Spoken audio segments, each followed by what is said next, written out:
શિવે ના પાડી કે માં મારે આ તારી દક્ષિણા નહીં, મારે તારા છોકરાના દર્શન કરાવવા છે, મને એકવાર દર્શન કરાવી દે એટલે હું વયો જાઉં.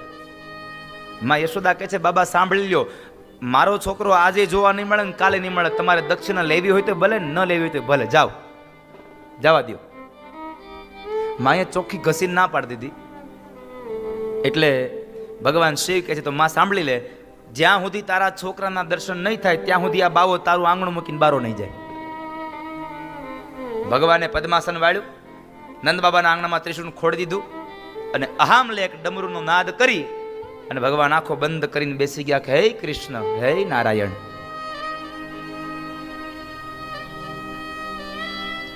તમે કંઈક કરો તો મને તમારા દર્શન થાય, બાકી નકર તમારા દર્શન મને નહીં થવા દે આ માવડી. અને એક વાત યાદ રાખજો કે અંતરમાંથી જ્યારે પુકાર નીકળે ને ત્યારે ભગવાન કૃષ્ણ હોય તોય ભલે, અને ચાહે આ 14 બ્રહ્માંડની જનેતા માં આદ્ય શક્તિ પરા અંબા જગદંબા હોય તોય ભલે, એ સાંભળે સાંભળે ને સાંભળે, એમાં કોઈ પણ પ્રકારનો સંશય નથી બાપ. પણ તમારો આર્તનાદ હોવો જોઈએ, તમારો નાદ હોવો જોઈએ.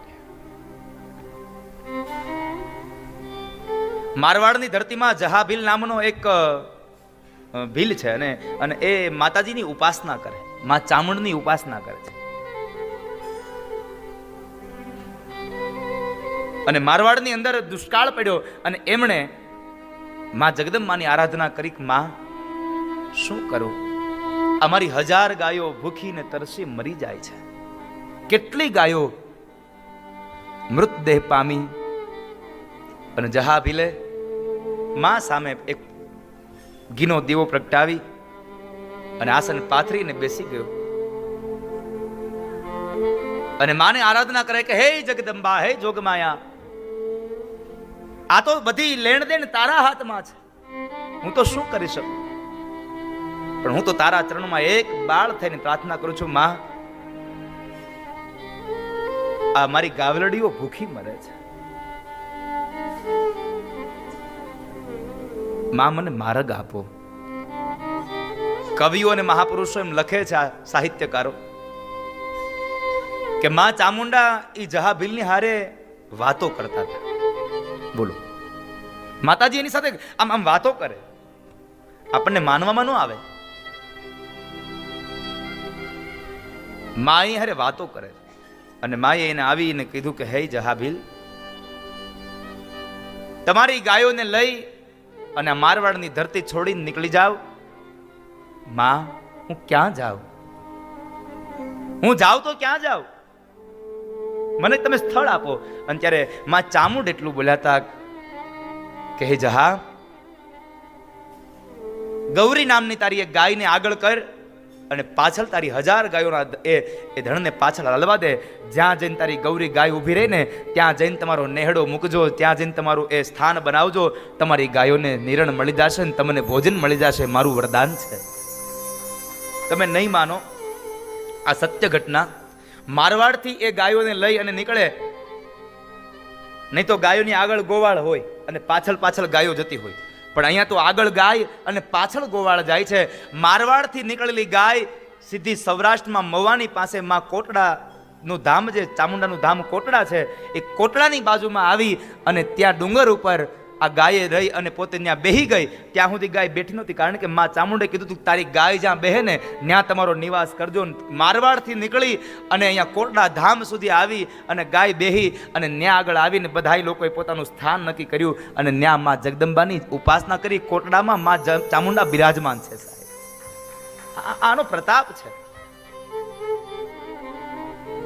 આવા તો કેટલાય દાખલાઓ માં જગદંબાના છે, કેટલી એની કૃપા અપાર હશે, કેટલે આવા ઉદાહરણો સાહેબ આમ ભગવાન કૃષ્ણ હશે, ભગવાન શિવના હશે, ભગવાન રામના હશે. તમે વિચાર તો કરો, પોતાની ઘરે આવેલું કામ માણસ પોતે ભૂલી જાય અને છતાંય એક માણસને કહી દે કે તારું છે, તારે કરવું હોય તો કરજે. ભગવાન 1 વાર કામ કરે, 2 વાર કરે, 3 વાર કરે, ચાલો માની લઈએ, હે પણ જુનાગઢના નરસિંહ મહેતા માટે ભગવાન એકવાર નહીં 52 વખત દ્વારકાથી જુનાગઢનું અપડાઉન કર્યું. એને કેટલી વાર? 52 વખત ભગવાન જુનાગઢની ધરતીમાં આવ્યા છે, એકવાર નહીં. શું કામે? કારણ એને આમ અંદરથી સાહેબ ભાવ હતો કૃષ્ણ પ્રત્યે. કદાચ વટે માર્ગો જતા હોય, યાત્રાળુઓ જતા હોય અને જુનાગઢમાંથી નીકળે અને કોઈકને પૂછે કે ભાઈ અમને કોઈ હુંડી લખી દો ને, અમે યાત્રાએ જઈએ છીએ, માર્ગની અંદર અમને કોઈ લૂંટી જશે, અમને દ્વારિકામાં કોઈ હુંડી આપે. ગામના લોકોએ મજાક કરી, અમારા ગામમાં એક નરસિંહ મહેતા શેઠ છે, મહેતાજી છે, એની પાસે જાઓ, એ તમને હુંડી લખી દે. હવે આને રેવા ઝૂંપડું નહીં,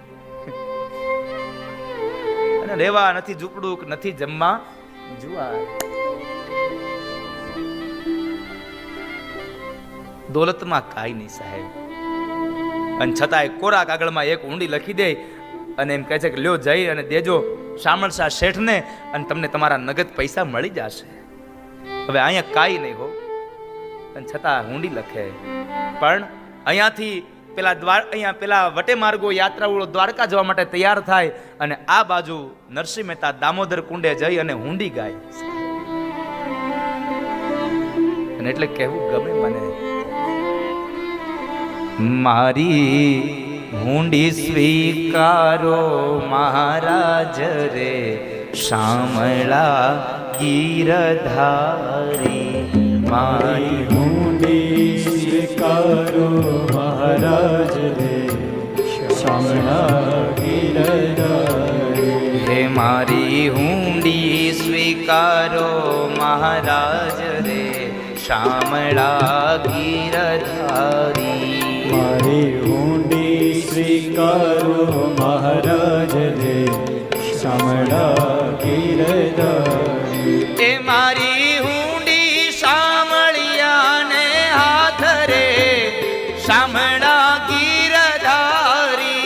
મારી હુંડી શામળિયાને હાથ રે, શામળા ગીરધારી. એ મારી હુંડી શામળ શાને હાથ રે, શામળા ગીરધારી. મારી હુંડી શામળ શાને હાથ રે, શામળા ગીરધારી.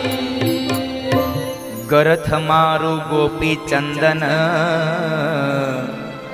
વળી તુલસી હેમનો હાર. ગરથ મારું ગોપી ચંદન, વળી તુલસી હેમનો હાર. સાચું નાણું મારે શામળો, મારી નાણામાં તો શામળો એક જ છે સાહેબ. ચાહે એ કુંવરબાઈનું મામેરું હોય તોય ભલે, અને ચાહે નરસિંહ મહેતાના પિતાશ્રીનું શ્રાદ્ધ હોય તોય ભલે, એ બજારમાં તપીલ લઈને વયા જાય અને ન્યા રાધા રાધા રાધા ગાયા કરે, અને અહીંયા શામળશો આવી અને આખા બાપનું એના આખા નાગરી નાયકને જમાડીને પાછો વયો જાય સાહેબ. કારણ એને એના ભરોસો હતો સાહેબ. સાચું નાણું મારે શામળો, સાચું નાણું મારે શામળો છે. સાચું નાણું મારે શામળો,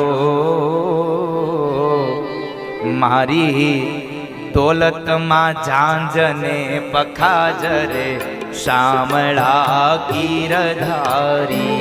મારી દોલતમાં ઝાંઝને પખાજરે, શામળા ગીરધારી. એ મારી દોલતમાં ઝાંઝને પખાજરે, શામળા ગીરધારી. મારી દોલતમાં ઝાંઝને પખાજરે, શામળા ગીરધારી. એ મારી ઊંડી શામળિયાને હાથ રે, શામળા ગીરધારી. મારી હુંડી શામળિયાને હાથ રે, શામળા ગીરધારી. એટલે જેને ભરોસો હોય સાહેબ એના કામ થતા હોય. મારું કહેવાનો ભાવાર્થ, તમે ભરોસો રાખશો તો તમારા કામ થશે, એમાં કોઈ પણ પ્રકારનો સંશય નથી. અહીંયા ભગવાન શિવે કૃષ્ણને પ્રાર્થના કરી અને ત્યાં આગળ ભગવાન કૃષ્ણ પારણિયામાં બહુ રેડ્યા એટલે માં ગયા છે, ભગવાનને પોતાની ગોદમાં લીધા, ભગવાનને ખૂબ થબથબાવ્યા, પારણિયામાં નાખી, ફરીવાર એને હાલડા ગાયા. પેલાના તો હાલડા હારા હતા, અને અત્યારના હાલડા તો હુજા તારો બાપ બાઘડો આવશે. કઈ બાપ બાઘડો બને એનું નક્કી નહીં. કઈક તો હુજા રાતની માં આવી. આ બાજુ ભૂલી પડી હોય તો મોકલજો એ બાજુ.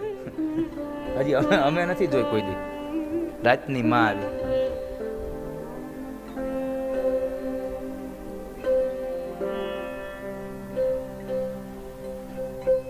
માએ એને હાલડા ગાઈને સુવાડે, છતાં ભગવાન કૃષ્ણ રડે છે. ગોપી કહે છે, માં કેમ રડે છે? ગોપી, ખબર નહીં, આવું કોઈ દિવસ રેડ્યો નથી, આટલા દિવસમાં પહેલી વાર રેડ્યો છે. માં, મને એમ લાગે છે આને નજર તો નહીં લાગી હોય ને? હા ગોપી, તારી વાત સાચી છે, કદાચ નજર લાગી છે. માં બરાબર ઘરમાં ગયા અને ઘરમાંથી લાલ મરચા ને થોડીક રાઈ ને બધું લઈ આવ્યા ને એને આમ સાડીનો છેડો ઓડાડી નખ્યા. છતાં ભગવાન રડવાનું બંધ ન કર્યો. પાણીનો કળશ ઉતારીને રેડી આવ્યા ચોકમાં, તોય રડવાનું બંધ ન કરે. ગોપી કહે છે, માં મને લાગે ભારે નજર લાગી છે. આ નજરના પ્રકારો પાછા. હું આપ સૌને પ્રાર્થના કરું છું, શ્રદ્ધા રાખજો, પણ જિંદગીમાં કોઈ દિવસ અંધશ્રદ્ધામાં ન પડશો. શ્રદ્ધા જરૂર રાખજો, અંધશ્રદ્ધામાં ન જવું. ગોપી કહે છે, માં મને લાગે છે ભારે નજર લાગી છે, ઓલા બાબાને પૂછી જોઉં, એને નજર ઉતારતા આવડતી હોય તો. અરે હા ગોપી, જાને કદાચ એને આવડતી હોય તો. અને એ સમયે ગોપી આવીને કહે છે, બાબા, અમારી યશોદા માડીનો છોકરો બહુ રોવે છે અને નજર ઉતારી પણ તોય છાનો રહેતો નથી. અમને લાગે છે ભારે નજર લાગી છે. તમને કઈ જંતર મંતર આવડે છે? ભગવાન કે લાવો ને દર્શન થતા હોય તો નજરે ઉતારીએ. દર્શન થતા હોય તો નજરે ઉતારીએ. અરે ગોપી, નજર કેટલાય ભૂતને બધાને ભગાડ્યા અને જંતર મંતરમાં તો મારો પહેલો નંબર આવે છે. હું ગોલ્ડ મેડાલિસ્ટ થયો છું. કે કેમ? તમને ગોલ્ડ મેડાલિસ્ટ થવાનું કારણ શું? તો કહે છે, ગોપી, એક જ મારી ખાસિયત છે કે હું કોઈની નજર ઉતારું નહીં, અને જેની નજર ઉતારું પછી જિંદગીભર કોઈની નજર લાગવા દઉં નહીં. આવી નજર ઉતારું હું. એકવાર નજર ઉતારું પછી જિંદગીમાં નજર ન લાગે. એમ તો અમારી યશોદા માડીને છોકરા નજર ઉતારી દો ને, જાઓ લઈ આવો. બાબા, એ નહીં થાય. તમે કયો એટલી દક્ષિણા આપી દઈ, પણ માડીનો છોકરો બહાર નહીં આવે તો નજર નહીં ઉતરે, જવા દો. બાબાએ ચોખ્ખી ના પાડી દીધી. આ તો ગરજના ભાવ છે. આજે ઉપવાસ છે એટલે ગામમાં કેળા મોંઘા થઈ જાય. શ્રાવણ મહિનાનો હોમવાર હોય ને એટલે કેળા મોંઘા થઈ જાય. અહીંયા થતા હોય કે નહીં ખબર નહીં. અહીંયા તો શું થાય?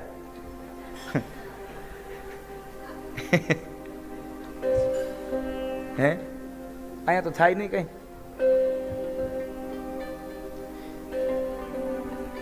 ગોપી આવીને માં યશોદાને કહે છે, માં, બાબા બહુ વિદ્વાન છે, બહુ જાણે છે. એમ તો એને કેને ઉતાર દઈ? માં, મેં એને કીધું, પણ એને કીધું કે લાલાને બહાર લઈ આવો. મેં એને લાલાને બહાર લાવવાની ના પાડી તો એમ કહે છે કે નજર નહીં ઉતરે. અને યશોદા માડીનો લાલો બહુ રડે છે. માને થયું કે હાલને આને એવા કપડામાં વીંટાળીને જાવ ને, બાબા જોવે જ નહીં, એમને નજર ઉતારી દે. ખાલી મોઢું બહાર રાખે છે.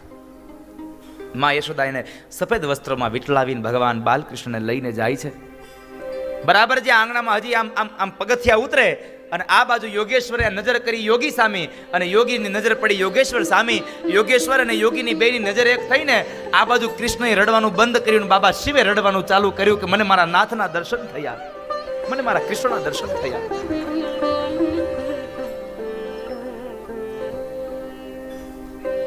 ભગવાન કહે છે, લાવો માં, તમારા લાલન લાવો. માએ ભારે અહીંયા ભગવાનના હાથમાં આપ્યા છે. ભગવાન તો સમાધિમાં બેસી ગયા અને આ બાજુ પેલો કાળી નાગ ભગવાનના માથા ઉપર મંડરાય.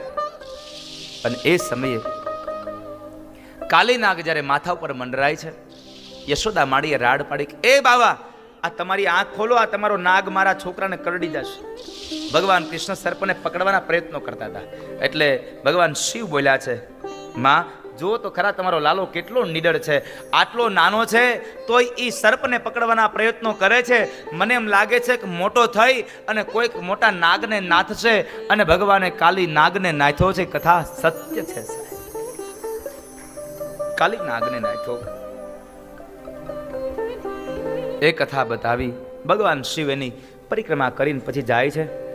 એ કથા બતાવી. સમય વ્યતીત થયો. હવે આવી છઠ્ઠીના દિવસે વિધાતા લેખ લખે એટલે એની અંદર મેખ મારવા માટે થઈ અને માસી પૂતના આવે છે. પણ માસી પૂતનાનો પણ ભગવાને વધ કર્યો છે. પૂતનાનો એક અર્થ, આધ્યાત્મિક અર્થ બતાવ્યો, અવિદ્યા. અવિદ્યાનું રૂપ હારું હોય, એમાં ગુણ હારા ન હોય. રૂપમાં 16 શણગાર હોય પણ ગુણ ન હોય એમાં. એ અવિદ્યા છે.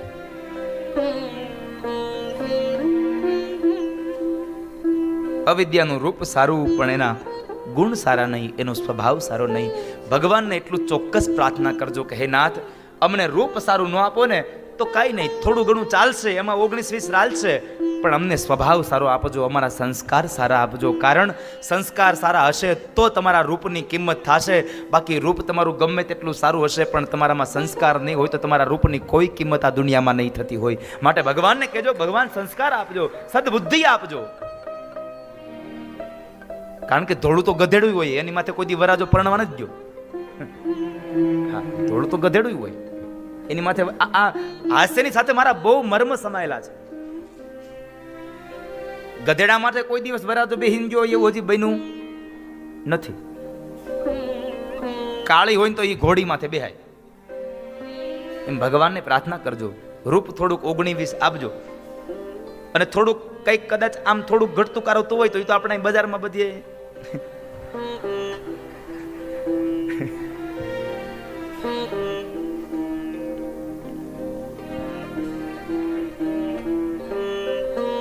ટેકનોલોજીનો યુગ આવી ગયો છે એટલે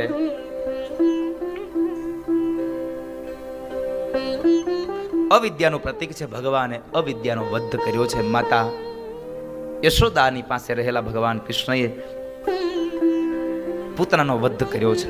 ભગવાને પૂતના વધ, જો આમ રામચરિત માનસ અને શ્રીમદ ભાગવત આ બેમાં તમે જુઓ તો ભગવાન રામે પણ પોતાના લીલા ચરિત્રમાં પહેલી વેલી તાડકાનો વધ કર્યો અને અહીંયા ભગવાન કૃષ્ણએ પહેલી વેલી માસી પૂતનાને મારી. કારણ ભગવાન કહે છે કે જીવનમાં અવિદ્યા પહેલા આવે છે એટલે અવિદ્યાનો નાશ કરવો. અવિદ્યા જાય એટલે શકટ આવે. શકટ એટલે ભોગવૃત્તિ. ભોગવૃત્તિ આવે, ભોગનો પણ સમયાંતરે નાશ કરવો. પૂતના વધ થયો એટલે કંસે શકટાસુરને મોકલ્યો. શકટાસુર બળદગાડાનું રૂપ લઈને આવ્યો અને શકટાસુર એટલે ભોગવૃત્તિ. મહાપુરુષો એમ કહે છે કે યથા સમયે તમારે તમારા જીવનમાંથી ભોગને પણ મૂકી દેવો. ભોગ એટલે સારું સારું ખાવું, પહેરવું, ઓઢવું, હરવું, ફરવું. એ સમયાંતર થતો જાય ને એટલે પછી અમુક વસ્તુ છોડતી જવાય. મોઢામાં દાંત નો રે અને પછી આપણે ગામના ચોરે બેઠા બેઠા વાતો કરી કે હવે હું ચણાનું શાક નથી ખાતો. તારે ખાવું તો ઘણું છે, ખવાતું નથી. મોઢામાંથી દાંત પડી જાય અને પછી કદાચ ખાવાનું બંધ કરીએ એના કરતા આપણે પહેલેથી જ સુધરતા જઈએ, પહેલેથી સમયાંતરે થોડું થોડું જીવનને એમાં વ્યસ્ત બનાવતા જઈએ. ભોગ વૃત્તિનો નાશ કરવો. ત્યારબાદ તૃણાવર્ત નામનો જે રાક્ષસ આવે છે એનો પણ ભગવાને વધ કર્યો. તૃણાવર્ત વંટોળિયાનું રૂપ લઈને આવ્યો. તો મારે આ છેલ્લી ભાગવતની કથા કહીને આપ સૌને મારે દેવી ભાગવતમાં માં જગદંબાના પ્રાગટ્યની કથા તરફ લઈ જવા છે.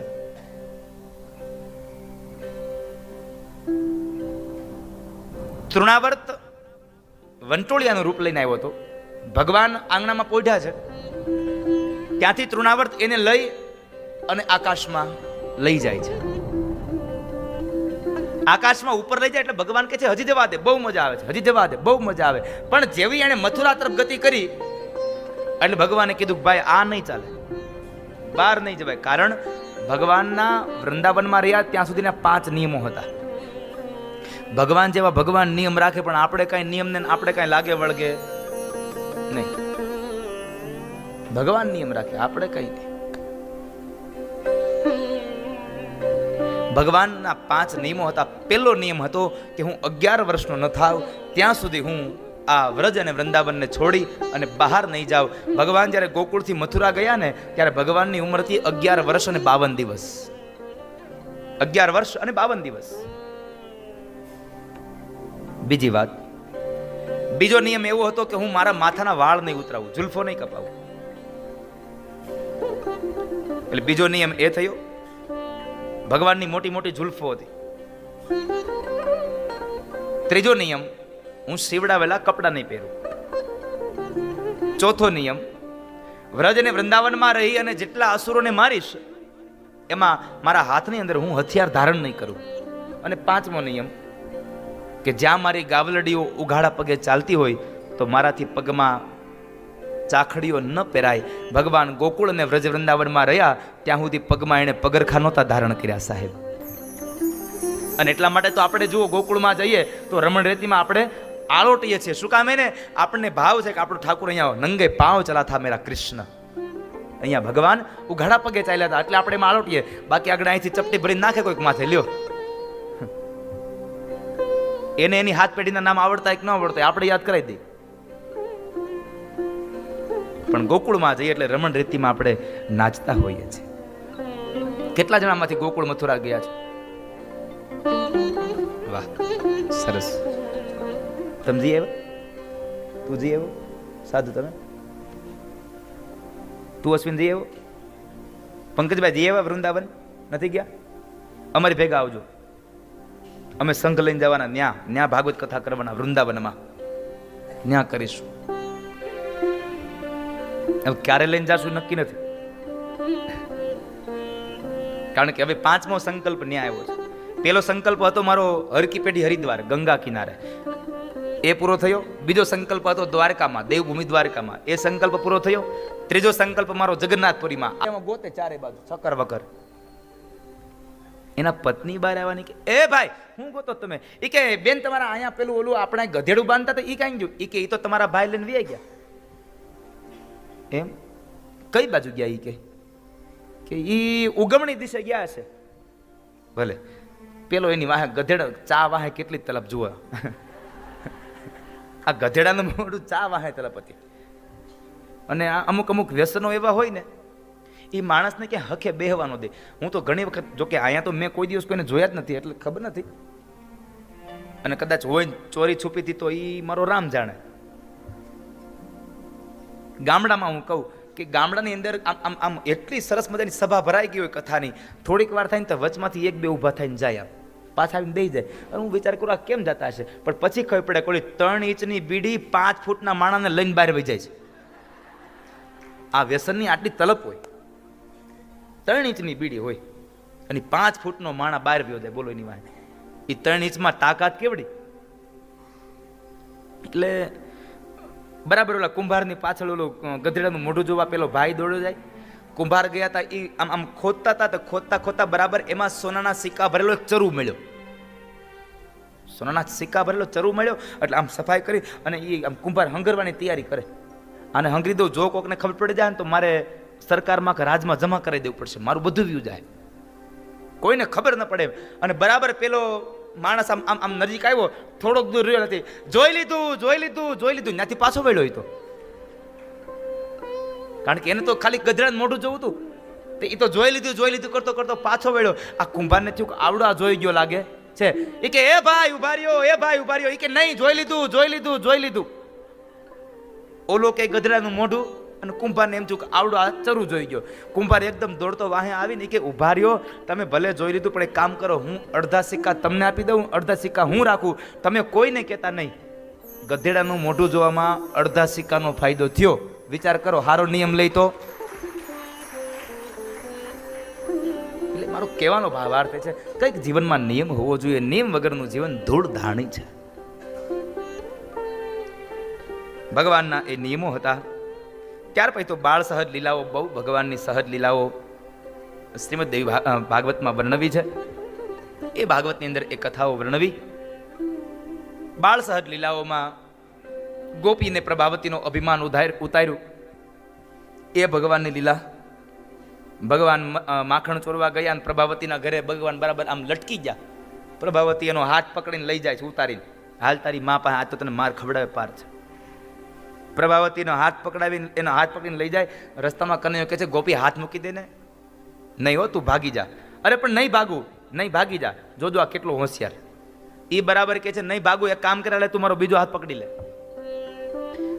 તે કનૈયાનો એક હાથ મૂક્યો ને બીજો હાથ પકડ્યો. ગોપીને એમ કે કનૈયાનો છે, પણ કનૈયો એનું માથું ભાંગે એવો ને કે એની બાજુમાં એનો દેર આવેલો જતો તો એનો હાથ પકડાઈ દીધો. એ તો વયો ગયો. ગોપી આવીને યશોદાની પાસે આમ બૂમા બૂમ કરે છે. કનૈયો એની પહેલા આવીને બેહી ગયો. માં, આ ગોપીઓ મને બહુ હેરાન કરે છે, કોઈ દી કોઈની ઘરે ચોરી નથી કરતો ને તોય મને આમ આમ આમ ખીજવા જ કરે છે. આજ કોઈ ગોપી તને કેવા આવે કે તારો છોકરો મારી ઘરે ચોરી કરે, તું માને? અરે કનૈયા આવા તો દે, તારી હામું ન જોવે એવી કરી દઉં. અને બધું આમ પહેલેથી આમ આમ આમ આમ બાંધી લીધું વાતાવરણ. ચતુર એટલો ને. ગોપી આવીને બૂમા બૂમ કરે છે. કનૈયો કહે છે, માં જો તને કેવું ત્યાં તો આવી હોત. આ તો યશોદા ને કનૈયો બે બહાર જાય છે. ગોપીને કહે છે, એ ગોપી જરા નિરાતે બોલ અને જરા લાજનો ઘૂમટો ઉઘાડી નાખ. નંદ બાબા ઘરમાં નથી. જ્યાં બરાબર આમ લાજ ઉઘાડી ત્યાં તો સામે કનૈયો ને યશોદા. ગોપી કહે છે, આ કનૈયો ન્યા ક્યાંથી પૂગી ગયો? આ તો મારા હાથમાં હતો. આ ન્યા ક્યાં પૂગી ગયો? જ્યાં અહીંયા જોવે તેનો દેર. ગોપીને એવી ધમકાવી બિચારી નીચું મોં કરીને વહી ગઈ. હજી ગોપી આમ આમ બજારમાં હાલી જાય ને ત્યાં કનૈયો માને કહે છે, માં હું રમવા જાઉં. જાજે પણ કોઈ ગોપીને હેરાન ન કરતો. નહીં માં, નહીં કરું કોઈને. બીજી શેરીમાંથી દોડતો દોડતો આવ્યો ને પેલી ગોપીની આગળ આવીને ઉભો રહી ગયો. ગોપીને આવીને આમ અંગૂઠો બતાવ્યો, લે માર ખવડાવી લીધો. ગોપી કહે છે, કાળિયા આજ છટકી ગયો, પણ તને માર ન ખવડાવું ને તો મારું નામ પ્રભાવતી નહીં. કનૈયો કહે છે, એ પભલી સંભાળીને બોલજે. કાળિયો કહેતી નહીં કોઈ દી મને. એ કે પણ તું આજ છટકી ગયો છો, તને માર ન ખવડાવું તો કેજે. કનૈયો કહે છે, ગોપી તે આજ મારી હારે આવી કરી આજ પછી જો મારી કોઈ દી ફરિયાદ કરવા આવી ને તો આજ તારા દેરનો હાથ પકડાયો હતો, આગળના સમયમાં તારા ઘરવાળાનો હાથ પકડાઈ દે, પછી મને કહેતી નહીં. આટલું કોઈને કનૈયો ભાગી ગયો. આવી તો બહુ બાળ સહજ લીલાઓ ભગવાન કૃષ્ણની છે, પણ જો કનૈયાની કથા કરવા જાવ તો મારું દેવી ભાગવત અધૂરું રહી જાય અને પછી રાતના 9:30 વાગી જાય છે. એટલે એ કૃષ્ણની કથાઓ અદ્ભુત ચરિત્રો માને વિશ્વરૂપના દર્શન કરાવે. 2 હાથથી વાંસળી ઉપાડનારો એ કૃષ્ણ જરૂર પડે તો ડાબા હાથના ટચલી આંગળીના નખના ટેરવા ઉપર ગોવર્ધનને પણ ધારણ કરે. કારણ આ તો કૃષ્ણ છે સાહેબ, ઈશ્વર તત્વ છે. એટલે એની લીલાઓ સમજી ન શકાય એવી અપાર હોય છે. આવી અદ્ભુત કથાઓ શ્રીમદ ભાગવતમાં બતાવી. એમાંથી થોડી કથાઓ વેદવ્યાસ મહારાજે જન્મેજયને બતાવી અને ભાગવતની કથાને વિરામ આપે. પણ એક 4થા સ્કંદના અંતમાં ભગવાન કૃષ્ણના ચરિત્રોની કથા કહી અને હવે ફરી પાછા શ્રીમદ દેવી ભાગવત ના 5મ સ્કંદની અંદર માં જગદંબાના પ્રાગટ્યની કથા અને એ કથામાં પ્રવેશ કરે અને જન્મેજય રાજા ભગવાન વેદવ્યાસને પ્રશ્ન કરે છે. યોગેશ્વર્યા પ્રભાવોયમ કથિતશ્ચાતિ વિસ્તરાદ બ્રૂહીતશ્ચરિતં સ્વામી છોતુમ કૌતૂહલમ મમ. મહારાજ, હે ભગવાન,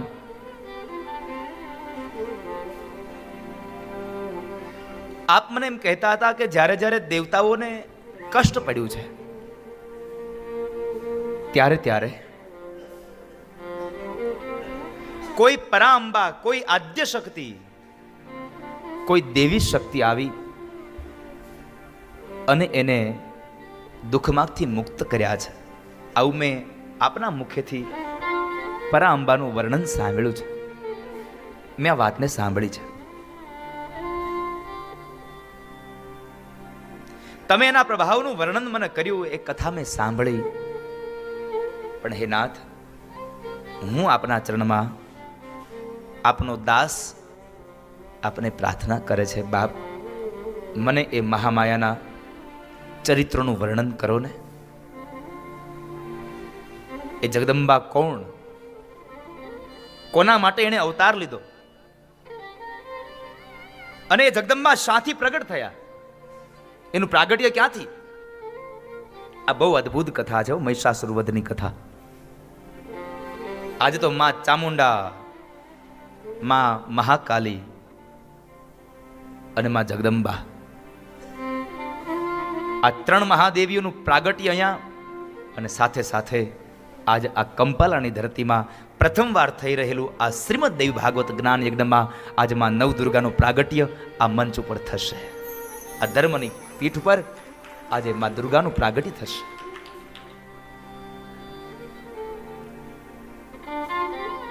જનમેજયનો આ પ્રશ્ન સાંભળી અને મહર્ષિ વેદવ્યાસ બોલ્યા છે કે રાજા સાંભળ, એક વખતના સમયે એક મહિષાસુર નામનો એક અસુર રાજા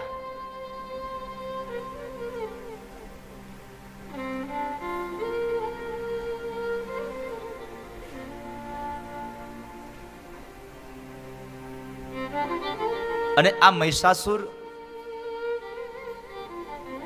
બ્રહ્માના તપ થકી એને વરદાનને મેળવ્યું હતું.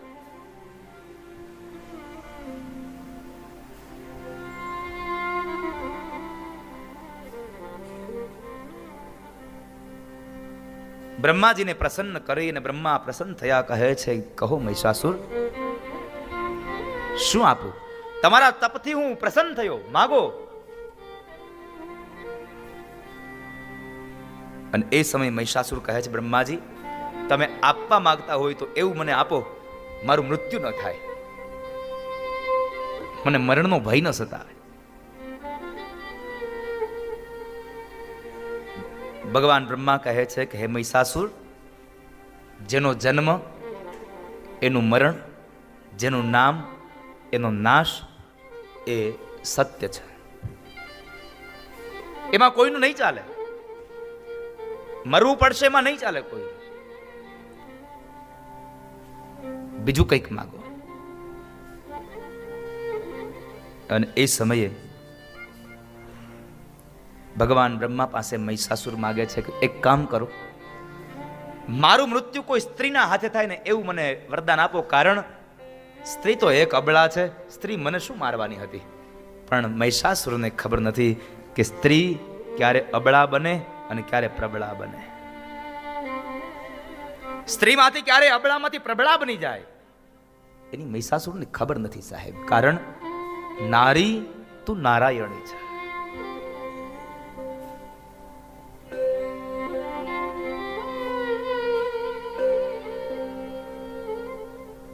નારી એક જલતી જ્યોત છે, પણ એ જ્યોતના રૂપમાં રહે ત્યાં સુધી જ્યોત થાય સાહેબ, ત્યાં સુધી પૂજાય. મારી વાતને સમજો. નારી એક જળતી જ્યોત છે, પણ જ્યોતના સ્વરૂપમાં હોય તો માણસ એને દંડવત કરે, એને પ્રણામ કરે, પણ પછી જો જ્વાળા બની જાય ને તો પછી બંબા બોલાવે, ફાયર બ્રિગેડ.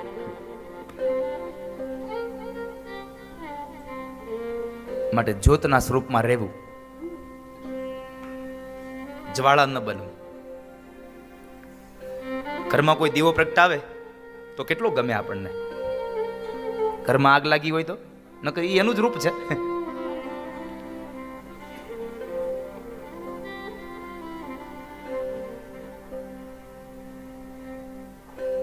નારી નારાયણી છે સાહેબ. કોઈ સ્ત્રીના હાથે મારું મૃત્યુ થાય એવું મને વચન આપો, વરદાન આપો. બ્રહ્મા કહે છે તથાસ્તુ. બ્રહ્માજી ગયા.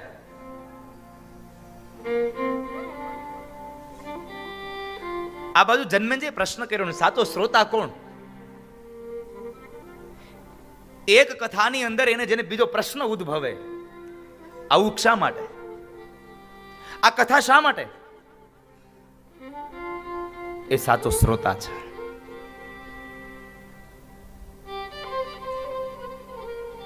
જન્મેજયને પ્રશ્ન થયો, બાપજી તમે મને જે મહિષાસુરની વાત કરો છો, પેલા મને એ તો કહો મહિષાસુરની ઉત્પત્તિ ક્યાંથી? તમે મને એક વાતમાં એમ પણ બતાવ્યું કે એ મહિષાસુર પાડાના રૂપ વાળો છે, તો ભેંસનું રૂપ એને મળ્યું ક્યાંથી? શા માટે? બહુ સુંદર પ્રશ્ન કર્યો. વેદવ્યાસ બતાવે છે, સાંભળ. એક સમયના અંતરે ધનુના બે